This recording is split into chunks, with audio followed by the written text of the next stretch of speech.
जय सेवा, गाव लोणगाळगा, पोस्ट पांझोर्णी, तालुका वरोरा, जिल्हा चंद्रपूर. ग्रामपंचायत वंदली. लोकसंख्या 350, पावणे 400 असून सतत गावकऱ्यांची मागणी ग्रामपंचायतला तसेच आमदार खासदार यांना करत असताना सुद्धा त्यांचे दुर्लक्ष आणि शरीरासाठी आवश्यक असणारं पाणी आणि तेच पाणी आज आमच्या गावामध्ये नाही. आणि पाणी नसताना वारंवार पत्रव्यवहार करत असताना हे सुद्धा सगळ्यांचे दुर्लक्ष. त्यासाठी आम्ही संपूर्ण गावकऱ्यांनी एकत्र येऊन महाराष्ट्राचे राज्याचे लोकनेते, विकास पुरुष, तडफदार आमदार सुधीरभाऊ मुनगंटीवार साहेब यांना भेटून तसेच सामाजिक कार्यकर्ता शुभमभाऊ गेडाम यांच्या नेतृत्वाखाली येत्या काही दिवसात संपूर्ण गावकरी भेट घेऊन आमच्या गावच्या लोकांना दिलासा भेटणार.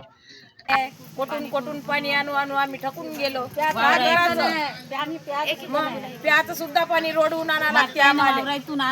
आम्ही सारं दमाशीहून गेलो. 3 महिने झाले तर काय करावं. पुष्कळ वेळ झालेला आहे.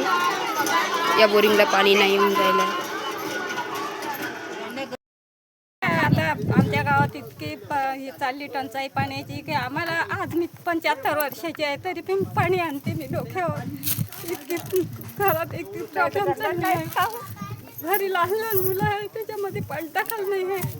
आमच्या कूलर खाली आहे सगळे. काय करणार आहे.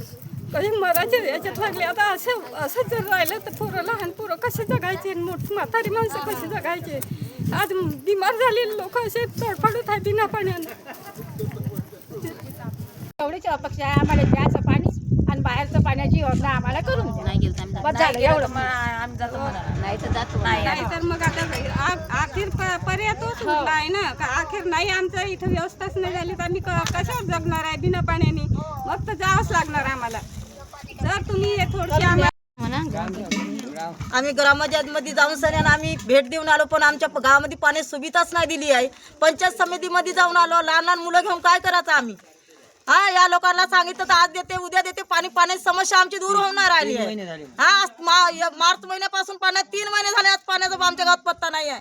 आज उन्हातानामध्ये म्हातारा कुतारा पाण्याला जाते. लहान लहान पोरी घेऊन पाण्याला जातो आम्ही लोक. अशी पाण्याची समस्या चालू आहे आमच्या गावामध्ये पण लक्ष देऊन राहिले कुणीच. मग आज अर्धा 1-1 तास आम्हाला हपशावर लागते. पाणी येत नाही तर हपशा अशा झटक्यावरून जाते. दम येऊन काल एक बाई पडून गेली आमची चक्कर येऊन तिथं. काय करायचं आम्ही ह्या गावाला येणं. लक्ष कोणी देऊन राहिलं नाही. सरपंच देऊन राहिला नाही. मेंबर देऊन राहिला नाही. खासदार आमदार काय करायचं आम्ही. आम्ही म्हणलं तर आमचं कोणीच असं ऐकायला तयार नाही. का करावं म्हणते आम्ही म्हणते तुमचं. मग काय करायचं आम्ही गावाला येणं. याची हप्ती चालली 3 महिने झाले आहे पूर्ण पण पाणी नाही आहे अजिबात.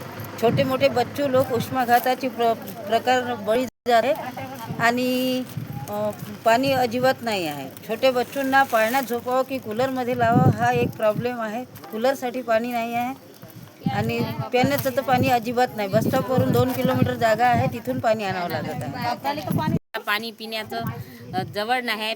500 मीटर जा लागते आणि आम्हाला खूपच अडचण आहे पिण्याच्या पाण्याची. बाहेरचं पाणी पण खारं आहे म्हणून आम्ही पाणी हप्ता जाऊ येत आता 10 मिनिटं लागते पाणी काढायला. आता या पाणी निघत नाही. आता याच्यासाठी काय करायचं. आता मराठी वक्त आली पाण्यानं.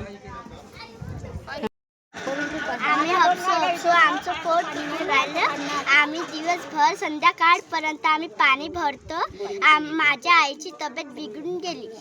हे नाही झाली तर आम्ही मोर्चा घेऊन कलेक्टरकडे जाऊ. मोर्चा घेऊन आपल्या गावातले लोक कलेक्टरकडे जाऊ. आम्ही मोर्चा घेऊ. हा आमच्या गावातला पुरुष वर्ग आहे. ठीक आहे. जे तापमानामध्ये इथं बसलेला आहे आणि या स्त्रिया आहे ज्या पाण्यासाठी आमच्या पाण्याच्या समस्याचा प्रश्न मिटून दिला नाही तर आम्ही कलेक्टर ऑफिसला उद्या जाणार म्हणजे जाणार.